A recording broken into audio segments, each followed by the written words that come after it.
What do you think are 3 things that poor people do that the rich people don't do that you notice? I think, first of all, poor people have a negative association with money. Mm-hmm. Yeah. I'll give you a perfect example from just last week. This just happened to me, literally, like in real life.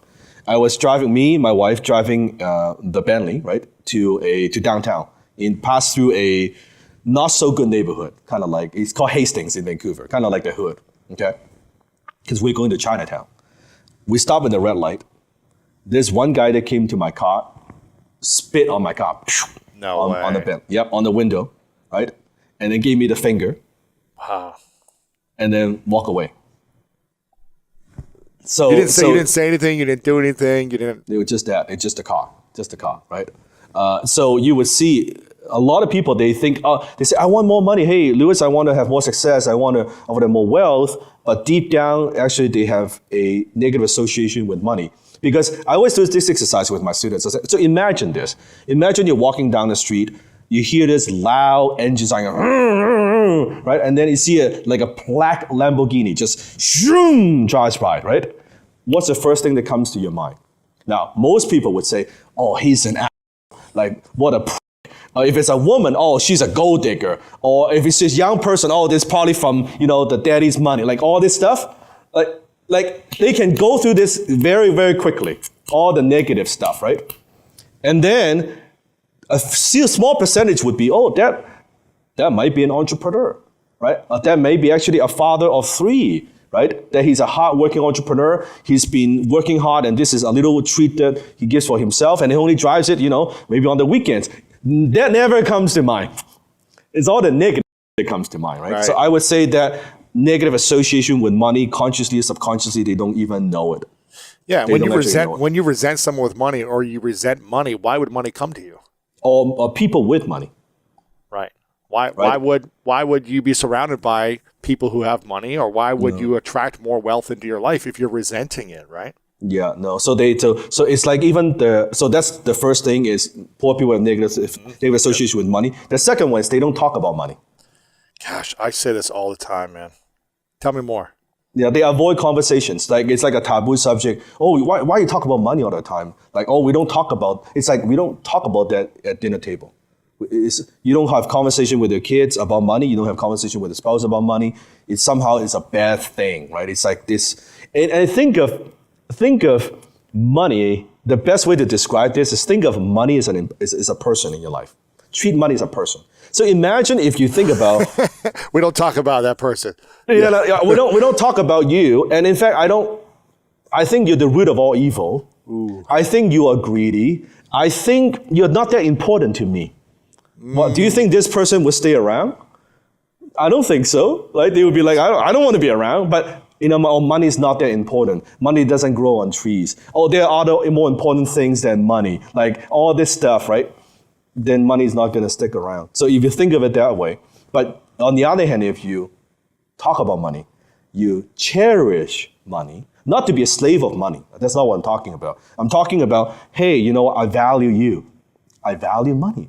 Right? I save you. I invest you intelligently, right? Like if you think of it that way, then money's like, okay, you treat me good, I'm gonna stay around. Yeah. Right. You think of like that as almost like a lover. I love you, right? Oh yeah, that's good. I'm gonna love you back. Yeah. Oh, I don't like you. And I'm not gonna like you back. So that would be the second one. Okay. And the third? Yes. The third one it has to do with value. So poor people want money without delivering more value. Versus you and I, we understand the marketplace cares about one thing, it cares about value. It doesn't care about our solving stories. It doesn't care about our victim mentality. It doesn't care about how hard we work. It doesn't even care how much experience we have or how many years we're in business. The marketplace doesn't care. The marketplace has no emotion. The marketplace only cares about value, and what determines our value is our skill sets. So think about this, where if someone is very motivated, they think positively, they got no skill sets to offer to the marketplace, they're not going to make money. On the other hand, you've got someone with let's say someone comes to you, Louis, it's like okay attitude, but he's saying that, hey, Louis, I can help you with a Facebook ad. You can spend $1, I can give you $5 back. If he has a skill set like that, You'll be like, okay, I'm going to give you some money to help me with my ads, right? So it's the skill set I think a lot of people are missing. They don't understand that it's the mindset, which is what you teach, combined with your skill set. Then you've got something that works. So I would say those are the main key. Those are powerful. Things. I'm curious about, I want to follow up on this. Skill set. There's a lot of people who have all the degrees and credibility in the world, but don't have the self-belief. Yes. So what is more important? Skill set, actually being skilled at something, the ability to believe in yourself with the skill set and coupling the two, or the ability to package your skills to transfer for money in exchange, because a lot of people can't position or package and then sell. They might have the skill set, they might have the belief and confidence, but they don't know how to package it to transfer money. Which one of those threes, are more important? I would say I used to believe it's the mindset, but now I would say I'm leaning more towards the skill set, and I'll explain why. Because let's say you're a digital marketer. I'm going to use it as an example. You're a digital marketer. You don't really believe in yourself, but let's say you know how to close, you know how to communicate your value, and you're good at what you do. Well, and someone comes to you and say, hey, Louis, you're so good at digital marketing. Let me give you $5,000 a month retainer to do my social. Well, that changes your belief system very quickly, right? So I almost like to use that as an environment. It's like I teach all my students. If you have not made $1 closing, or you're not made $1 copywriting, whatever that you do, make the first $1.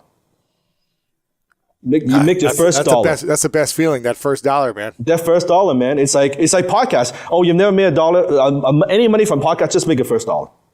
That's the difference. What's the difference between professional and amateur? Professional gets paid. Make your first $1. Now it changes. Okay, maybe I could do this. Maybe I'm pretty good. Maybe I could get better. Maybe I can do this full time. Maybe I can make a career out of this.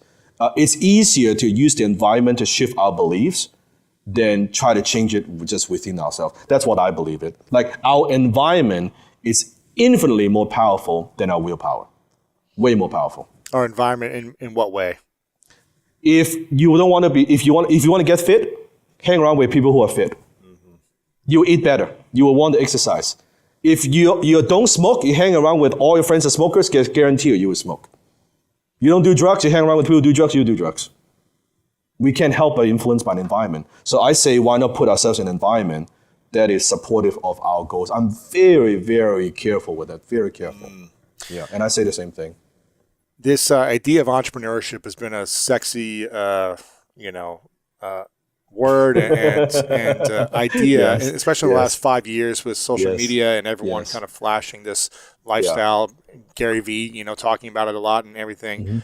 But as you know, it's hard for a lot of entrepreneurs to make a lot of money and sustain it. It's hard to get there, but then it's hard to sustain it for a while. When a pandemic hits or something else, people aren't prepared for that. Do you think it's possible for people who will have great skills, who are part of a great team, of a great company, that never want to start their own thing and be an entrepreneur, but are valued, are part of a team, are growing with the company, making an impact in this company and the mission that they have? Do you think it's possible for people that aren't entrepreneurs to become wealthy? And if so, what are the strategies they need to be applying right now in order to start having their money work for them as opposed to only working for money? I love that question. I've never been asked that question, and I have a very good answer. One thing I learned from my mentor, he said, Dan, you don't get rich on income, you get rich on equity. You don't get rich on income. So if for someone with the skill sets, think about a ship, right? There's only one captain. We're going from here to there. So you look at Jack Ma, who started Alibaba. Yeah, Jack Ma is very successful. Well, but the initial founders, they didn't do too bad either, right?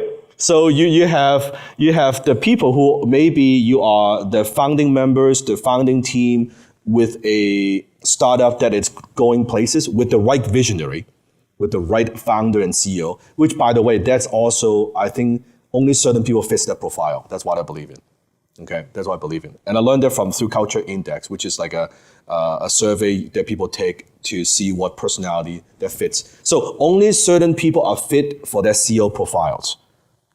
But everybody else, they can still contribute. And if they have equity, they participate, they can still do very well financially. In fact, it's like if naturally they know they're not the CEO personalities and materials, if they just try to be that, it doesn't work anyway. It just doesn't work. But it doesn't mean they're not valued. Yeah. I mean, to me, I play a role in my company because I have a certain skill set, right? But I cannot do what I do better than what, like my team, they have certain skill sets that are way better than me. Like just this morning, we had a technical challenge. It's like my team could fix that. I don't know how to handle that. Like I just we're trying to set up Zoom before this. Yeah. Yeah. Like I'm like I have no idea. No joke aside, I actually don't know how to turn on the camera. There you go. I literally do not how to turn. I don't know where the button is. You know how to do the iPhone though, so that's easy. That's easy. I can handle that, but like the XD stuff, I cannot handle. So what I'm saying is, you look at that if they participate in a vehicle in a good market that's growing, trending, and if they can be part of that founding members, they can get equity early on. They could do very well. And what if they can't get equity or they're not early on and they join a team after 100 employees and they're not as good? So it gets the timing of it, right?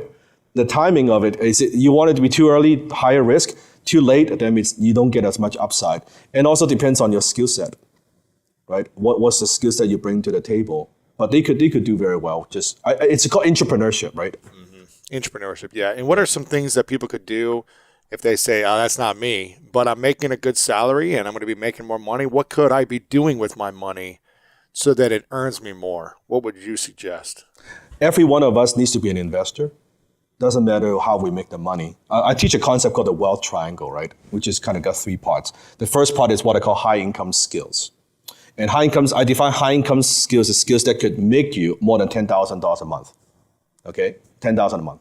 Because I noticed something about human beings. Whenever we get past that 6-figure mark annually, something shifts.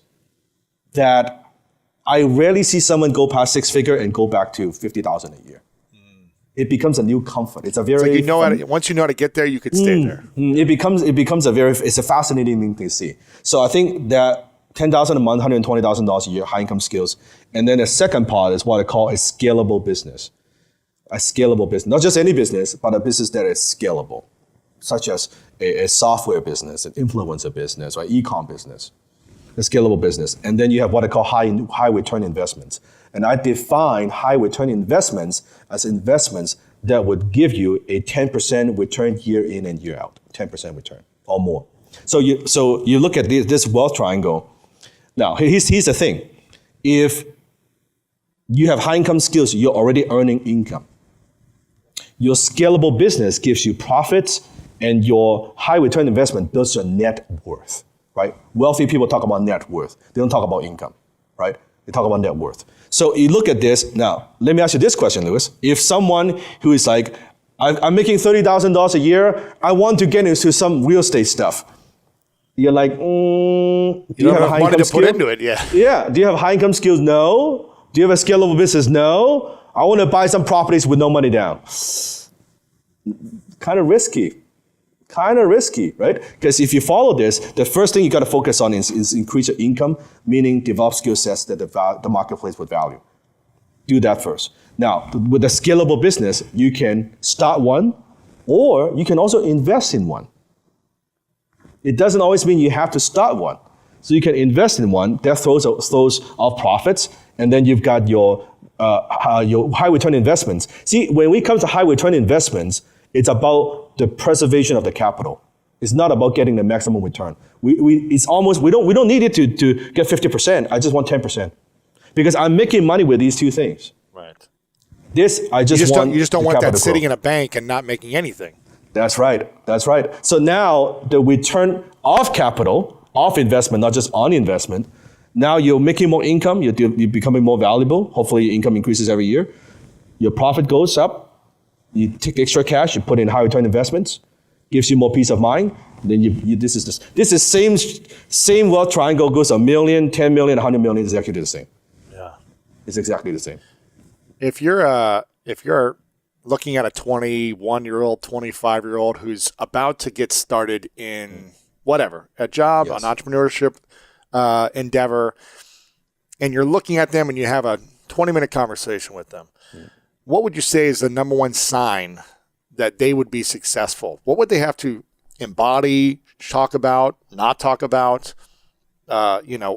in order for you to be like, you know what, this person is, in the next 2-3 years, I want to watch them because it's going to be a trajectory, or at least they're going to be growing in some way. What would be that sign that someone would be successful?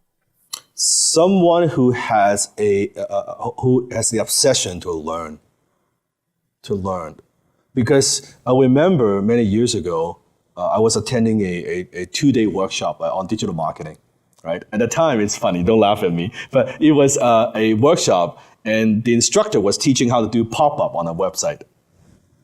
Like, we're talking many, many years ago when it was a big thing, adding a pop-up, right? And I remember day one, he taught us, okay, if you want to get more opt-in subscribers, add a pop-up to your website, and this is how you do it. Okay, great. So it's a few hundred of us in the hotel room.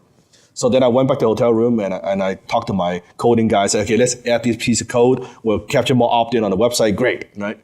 And then we were getting more opt-ins, like just that evening. So day 2, the instructor comes back and say, hey, so I taught you how to add opt-in and stuff. How many players have you done it? No one. I put on my hand. I said, I thought everybody did it, but no one did. And I was like, this is kind of fascinating.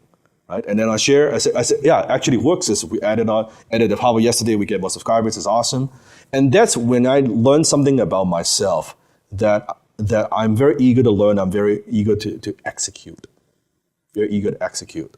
And if I want to look at someone who's 21 years old, wherever they want to be, if they have that obsession to learn and execute. The action takers are money makers, right? That I would say you could see it in his or her eyes that they are action takers, not like making excuses. I don't know, I'm not ready, timing is not right, I'm not good enough, and no, they just execute. Yeah. I think it's not about being afraid, it's about just being willing to take action even when you don't know what you're doing. I think a lot of people, they don't know what they're doing and it cripples them. And they say, oh, I've got to figure out what to do first. And then when I feel comfortable, then I can go do it. But I feel like when you're talking about it, it's like, I didn't know what I was doing. I was just like, I just need to make some money. Let me go figure this out and embarrass myself and make mistakes and make a couple bucks. I say that you want to act as if all your dreams have come true and then you challenge your reality to catch up. It's much more powerful when you act as you're already there. Think about this. I'm going to ask you this. When you had the idea for the podcast, not the Lewis House today. I'm talking about in the beginning, right? Not the followers that like in the beginning. At the time, there's no credibility. You were just getting started. There's no name, right? It's like you try to get people on the show. Well, I don't know if I want to be, right? All that stuff. But now people are honored to be like, they would knock on your doors. Hey, Lewis, can I be on your show, right? But think about all these years.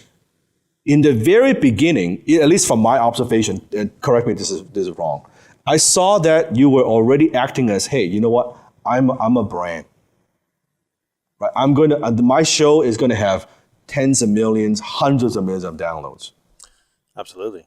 So yeah, you act I started investing in my design and my brand to be like, what is the example that I would want to look at if I would book this person, if I would go on their show, if Oprah would call me, or if Ellen would call me, what would I need to look like? And Ellen did call you. Exactly, yeah. It's like, what would I need to look like to be a New York Times bestseller before I wrote a New York Times bestseller? Like, what would the branding need to be? What would the messaging need to be? What would the results need to be in order to get there? And I just started acting as with that vision in mind. There you go. And it kind of goes into this, segues into the law of attraction, which I'm curious your thoughts on the law of attraction when it comes to manifesting money, when it comes to manifesting your dreams, manifesting goals, the dream partner, whatever it may be for someone. In your opinion, how does the law of attraction work? And in what way does it work best for? Money, business, health, relationships? What do you feel? I'm a very strong believer in law of attraction. I made a video on YouTube about this as well. But law of attraction is basically thoughts are things, right? Everything is energy. and you become what you think about.